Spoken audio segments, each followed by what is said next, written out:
تو بھائی اللہ سے دعا مانگا کرو اللہ ہمارے دل کو پتھر دل نہ بنائے, حق کو سمجھنے کی صلاحیت باقی رکھے, دل کو نرم رکھے. مضبوط دل ہونا الگ چیز ہے, نرم دل ہونا, کمزور دل ہونا الگ چیز ہے, نرم دل ہونا الگ چیز. کمزور دل ہونا عیب ہے.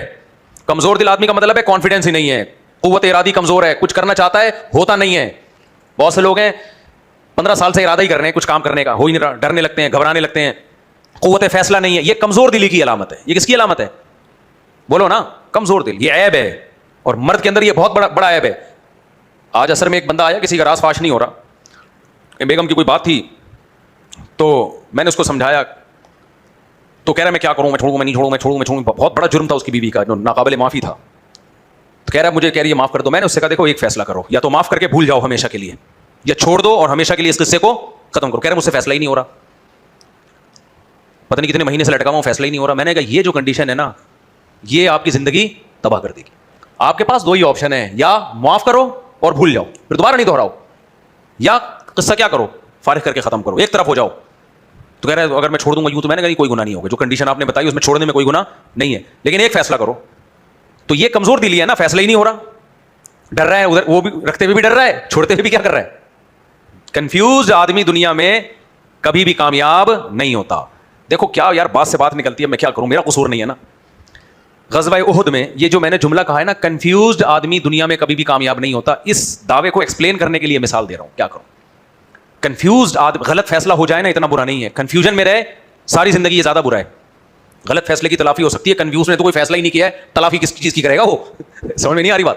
دیکھو غزوہ احد میں ہمارے سامنے واقعہ ہے, نبی کریم صلی اللہ علیہ وسلم نے صحابہ سے مشورہ کیا کہ مدینہ کے اندر رہ کے لڑنا چاہیے یا مدینہ کے باہر جا کے لڑنا چاہیے. میں یہ ترانے اس لیے یوں اسٹائل میں شروع کر دیتا ہوں کہ ایک دم میں جذباتی ہونا شروع ہو جاتا ہوں نا, تو ریلیکس ہونے کے لیے کیا نارمل وے میں بات کرو, کیا یہ ٹیچ بھی شروع کر دیتے ہو, کیونکہ کوئی اگر یوٹیوب پہ چیخ رہا ہو نا اسکالر, مجھے بہت برا لگتا ہے, اور بعض میری ویڈیو اور دھوڑ دھوڑ کر کے, تو مجھے لگتا ہے بھائی آرام سے بولے یار, تو کیا کر رہا ہے, آرام سے سمجھا. تو پھر میں اپنی ٹون چینج کر دیتا ہوں. ترنم سے ہو جائے نا تو وہ ٹون کیا ہو جاتی ہے, چینج ہو جاتی ہے. تو آپ لوگ بھی مجھے نا ریلیکس آرام سے یوں کر دیا کرو, چیخنے کا دور ختم ہو گیا. دیکھو نبی کریم صلی اللہ علیہ وسلم نے صحابہ کرام سے مشورہ لیا کہ ہم مدینہ کے اندر رہ کے لڑیں یا مدینہ سے باہر. مشورے کے بعد فیصلہ ہوا کہ مدینہ کے باہر جا کے لڑیں گے. حالانکہ یہ اسٹریٹجی عام طور پہ اختیار نہیں کی جاتی. جب آپ کمزور ہوتے ہیں, دشمن پاورفل ہوتا ہے, تو آپ اپنے آپ کو ایکسپوز کبھی بھی نہیں کرتے دشمن کے سامنے. باہر آ کے لڑنے کا مطلب تو یہ کہ پوری فوج سامنے آ گئی ہے, اب گھیر کے قتل بھی کیا جا سکتا ہے اس کو. تو یہ مشورہ جنہوں نے دیا وہ نوجوان صحابہ تھے, اور نوجوانوں میں جذبات کا عنصر غالب ہوتا ہے. جو میچور صحابہ تھے ان کی رائے, خود نبی کی رائے بھی یہی تھی کہ مدینہ کے اندر رہ کے لڑنا چاہیے ہمیں, اس میں ڈیفینس ہمارے لیے آسان ہوگا. لیکن جو ایک فیصلہ ہو گیا بھائی, اس فیصلے کا نتیجے میں کیا ہوا, شکست ہو گئی. 70 صحابہ شہید ہو گئے. سمجھ میں آ رہی ہے بات. اب صحابہ شرمندہ ہوئے کہ یار ہم نے مشورہ دیا تھا باہر نکل کے لڑنا چاہیے, اور اس مشورے میں کیا ہوا, نقصان ہوا, اور نبی صلی اللہ علیہ وسلم کو ہماری وجہ سے نقصان اٹھانا پڑا. کیا مطلب, پھر قرآن آیتیں نازل کرتا کہ جن ہم لوگ ہوتے, ہم ایسے موقع پہ کیا کرتے ہیں, جن نے مشورہ دیا تھا نا, آج لائن پہ آ جائے. سر شادی بیاہ میں تو یہی ہوتا ہے نا, آپ نے کسی کے مشورے پہ کہیں شادی کر لی, اس کے بعد بیوی صحیح نہیں نکلی, اس نے مروایا میرے کو, اس کو نہیں چھوڑوں گا میں. اس نے بندوق تھوڑی رکھی تھی, ایک رائے دی تھی نا, فیصلہ تو تم نے خود کیا ہے.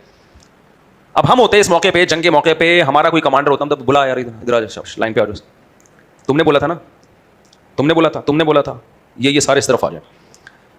اور پھر ایک اسٹیمپ لگا دی جاتی کہ آئندہ ان سے کبھی بھی مشورہ نہیں لیا جائے گا, آئندہ ان کو ہمیشہ دور بٹھایا جائے گا, اور ایک ہمیشہ کے لیے سیاہی لگ جاتی. یہ وہ لوگ ہیں جن کی بھائی 70 صحابہ شہید ہوئے ہیں, 70 بڑے بڑے صحابہ, ان گھروں میں کوہرام مچا ہوگا, میتیں اٹھی ہیں, کیا حال ہوا ہوگا. لیکن قرآن کے الفاظ دیکھو, اللہ نے فرمایا کوئی بات نہیں, فَإِذَا عَزَمْتَ فَتَوَكَّلْ عَلَى اللَّهِ وَشَاوِرْهُمْ فِي الْأَمْرِ. آئندہ بھی انہی سے مشورہ لیا جائے گا, آئندہ بھی مشورے لیے جائیں گے. کس سے, انہی سے لیے جائیں گے. مشورے میں کبھی ایسا ہوتا ہے کہ درست فیصلہ ہو جاتا ہے, کبھی غلط فیصلہ. بھائی قیامت تک کے لیے اسلام آیا ہے, تبھی میں بار بار بات سے پھر بات نکلتی ہے یار. میں جو کہتا ہوں, جو کہتے ہیں 4 شادیاں کر کے ہنسی خوشی زندگی گزار رہا ہوں, یہ کوئی نمونہ نہیں ہے. اسلام قیامت تک کے لیے آیا تو وہ والا پیکیج دے گا تو قیامت تک کے لیے چل سکے. تو یہ کوئی 4 بیویاں کر کے ہنسی خوشی زندگی گزار رہا ہے, یہ پیکیج چلتا نہیں ہے, لاکھوں میں ایک آدمی میں چلتا ہے. جو پیکیج مارکیٹ میں چلے گا وہ پھڈوں والا ہی چلے گا. تو مثالی شادی وہی ہے جس میں پھڈے ہو رہے ہوں, اور ان پھڈوں میں سروائیو کرو. آپ سمجھ میں نہیں آ رہی بات. وہی بات ہے, پھر نابالغوں کے سامنے میں نے بالغوں والی باتیں شروع کر دی.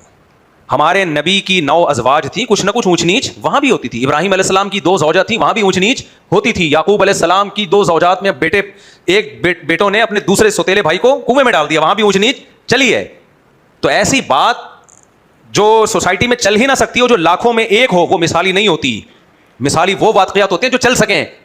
تو اس لیے میں کبھی بھی یہ قصے نہیں سناتا کہ جی 4 شادیاں کر لی اور کچھ بھی نہیں ہوا, بھائی یہ بھی سارے نہیں بھائی یہ نہیں ہے. اس سے کوئی موٹیویشن نہیں ملے گی. اس لیے کہ جو کرے گا جب وہ بھگتے گا تو بولے گا یار مفتی صاحب کے ساتھ تو کامیاب ہوئی شادی, میری شادی تو کیا ہو گئی, ناکام. نہیں بھائی, یہ کامیابی اسی ناکامی کے ساتھ ہی کامیاب ہے.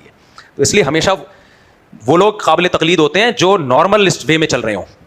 تو اگر اسلام میں فتوحات ہی ہوتی, شکست ہی نہ ہوتی, تو صحابہ اور نبی کی سیرت ہمارے لیے نمونہ بنتی. کیونکہ دنیا میں کوئی قوم, کوئی فوج ایسی نہیں, فتوحات ہی ہوتی رہے ان میں. اللہ نے نبی کریم صلی اللہ علیہ وسلم کے دور میں وہ سارے واقعات کر دیے جو قیامت تک کے لیے ہمارے لیے نمونہ بنے. بھائی فتوحات بھی ہوئی ہیں, شکست بھی ہوئی ہے. مشورے میں مشورہ لیا گیا ہے, اس مشورے کے نتیجے میں شکست ہو گئی فتح ہونے کے بجائے, تو کیا مشورہ چھوڑ دیں؟ نہیں, اصول ہمیشہ وہی رہے گا. پھر نتیجہ کس پہ چھوڑو گے؟ بولو, اللہ پہ چھوڑو گے. اسی طرح علماء نے لکھا ہے حضرت معاویہ حضرت علی رضی اللہ تعالیٰ عنہ کی لڑائی ہو گئی, یہ بھی تکوینی امر تھا. اللہ نے بتا دیا کہ لڑائی کے وقت میں کیا کرنا ہے تم نے. اگر یہ لڑائی نہ ہوتی ہمیں پتہ چلتا کہ مسلمانوں کی اگر آپس میں لڑائی ہو تو اس کے شرعی احکام کیا ہیں. ہمیں اس لڑائی سے کیا کچھ سیکھنے کو ملا؟ نمبر 1, لڑائی ہوئی ہے, ایک دوسرے کے خلاف زبان درازی نہیں ہوئی ہے, ایک دوسرے کے قیدیوں کو غلام نہیں بنایا گیا, ایک دوسرے کے مال کو مال غنیمت کے طور پہ تقسیم نہیں کیا گیا. تبھی ہدایہ میں احکام لکھے میں کتاب البغات, باغیوں کے حکام, کہ باغی کے پاس اگر طاقت ہو اور لڑنے کے لیے آئے اور حکومت اس کو شکست دے دے تو ان کے مردوں کو غلام نہیں بنایا جائے گا. دلیل کیا ہے؟ حضرت علی نے حضرت معاویہ کے لوگوں کو غلام نہیں, یہ دلیل ہے نا, ہمارے لیے تو صحابہ بھی حجت ہیں. نمبر 2, ان کے جنازے پڑھے جائیں گے, کیونکہ حضرت علی نے حضرت معاویہ کے لوگوں کے جنازے, بولو نا, پڑھے ہیں. ان کی عورتوں کی عصمت کی حفاظت کی جائے گی. یہ ساری چیزیں ہیں بشرطے کہ باغیوں کے پاس ایک کیا ہو, پاور ہو, جیسے معاویہ کے پاس پاور تھی. اگر اس کے پاس پاور ہی نہیں ہے تو اس کا مطلب سوائے فساد کے کچھ بھی نہیں ہے. تو یہ سارے حکام کہاں سے لیے گئے ہیں؟ صحابہ سے لیے گئے ہیں. اور پھر حضرت حسن رضی اللہ تعالیٰ عنہ نے سلو کر کے اس لڑائی کو ہمیشہ کے لیے ختم کر دیا. یہ بھی ہمیں حکم کہاں سے ملتا ہے کہ بھائی بعض دفعہ سلو کے لیے اپنے حق سے دستبردار ہونا پڑتا ہے. یہ بھی کس کی سنت ہے؟ اکابر کی سنت ہے. تو